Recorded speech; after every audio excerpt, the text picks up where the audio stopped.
Hi, I'm Lizzie and I'm a registered dietitian for the Y. Today, we're talking about foods that help control your blood sugar. Let's go through each of the food groups found on your plate, starting with protein. You'll find protein in more than just chicken and fish. Eggs, or plant-based proteins, like beans, peas, and nuts, are also great sources. Wherever you get your protein, make sure it's lean and stay away from processed meats. Next is grains. Whole grains are full of vitamins, minerals, and fiber. Brown rice, whole wheat bread, and quinoa are great for you.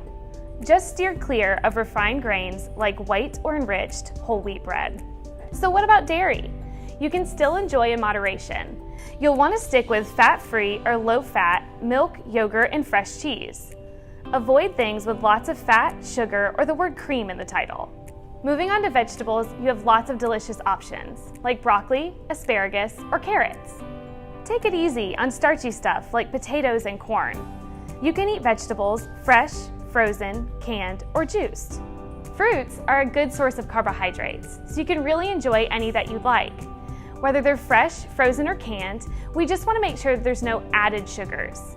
If you do enjoy your fruit canned, just be sure that it's packed in its own juice or in light syrup. Lastly, fats. We want to choose good and healthy fats that help lower our bad cholesterol, like avocados, almonds, olives, and olive oils. Say no to butters, gravies, and processed foods.